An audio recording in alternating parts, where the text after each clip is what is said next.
Okay, so you want to hear my number 9? I would love to hear your number. Okay. It's a 1995 film called Babe. The one about the pig? The one about the talking pig. Okay. Okay. The lead character in the movie is an orphaned piglet named Babe, who's taken in by a reclusive farmer played by James Cromwell. And Babe makes friends with other animals on the farm, which include a border collie named Fly, a duck named Ferdinand, who's probably my favorite character in the movie. And Ferdinand fancies himself a rooster, because if he has a use, they won't kill him and eat him. And he there's a few little adventures that he goes on. He becomes one of those dogs that ran up to cattle. Babe becomes he basically wants to be a dog so that he doesn't get eaten himself. Yeah. And it has to. It's so magical. Because I love the look of the movie too, like even the little barn and the house. I love the house. The look of the house, the exterior and the interior, and those little set pieces, very funny set pieces of when the duck wants to be a rooster, but there's an object in the house called an alarm clock. Yeah. That poses a threat, and so he's got to get Babe to maneuver in the house and avoid the cat. Yeah. To get the alarm clock. What is it with you and sitting on your feet? Yeah. So, what do you think? I've only seen it once, and it was a very long time ago, so I can't really make any comment on it. So, I guess it's on your list? No, it should be. No, No, I do love Babe. Actually, I think of the 5 nominees that year, it would be a toss-up between Apollo 13 and Babe, because Braveheart, I don't think should have won. No. What's your number 9? My number 9 is Crouching Tiger, Hidden Dragon. Okay. Nice. Thank you. Tell me more. Okay. It's directed by one of my favorite directors of all time, Ang Lee. A warrior named Lu Mo Bai gives his sword called the Green Destiny to... What's her name? The actress's name? I don't know. Michelle Yeoh or Zhang Ziyu? Zhang or Michelle? I think it's Michelle. Okay, that's the older one. Yeah.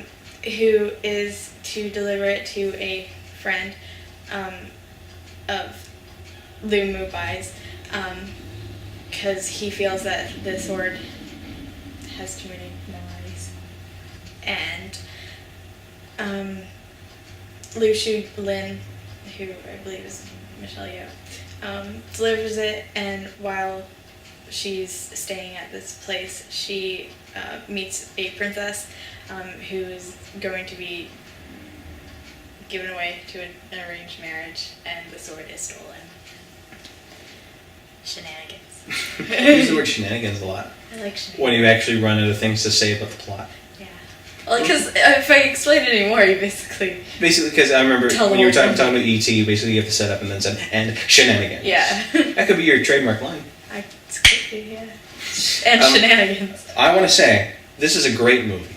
This is one of the best movies of the past decade. It's not on my list because I didn't think of it as a fantasy movie. No? No? Even though, it takes place in old Taiwan, I guess. It's not a fantasy world, I don't think.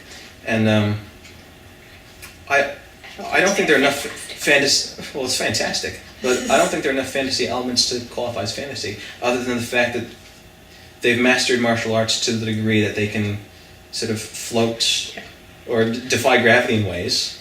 But it's a martial arts film, it's an action film. And the elements that you might think are fantasy, I think it just, in the martial arts universe, it's just, they've mastered it to the degree that they can do these things. I don't think it's a fantasy movie. Well, and if I did think it was a fantasy movie, it would be it would be higher than number 9. Yeah. There's a lot going on in Crouching Tiger, Hidden Dragon, because there's 2 love stories. There's what's the actor's name? Young Chow Fat. I think so. Yeah, and Michelle Yeoh. Their romance is sad. Well, it's almost like a sort of guarded speech kind of thing, where they're clearly in love, but they're old friends and they can't really have each other, and so that they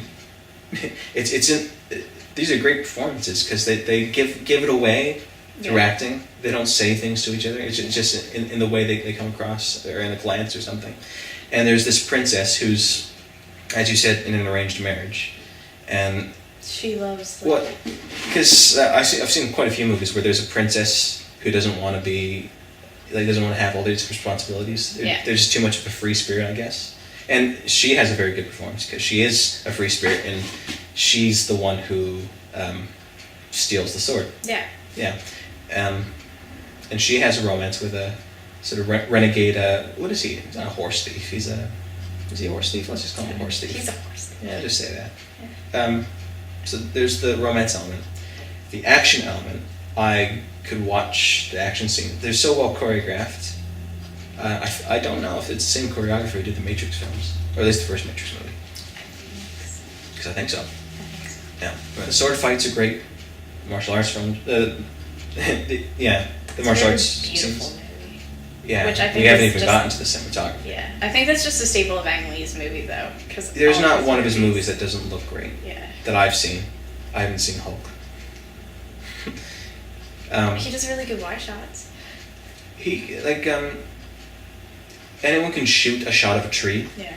but no one shoots the sky, the water, the trees the way he does. I love it. And the scene with so it's almost like a dance where they're sword fighting in Yeah. the trees. It's just so very much. beautiful. So I know. I think I'm gonna mention the Oscars again. Of the 5 nominees that year, where Gladiator won, I think this is the best of the 5.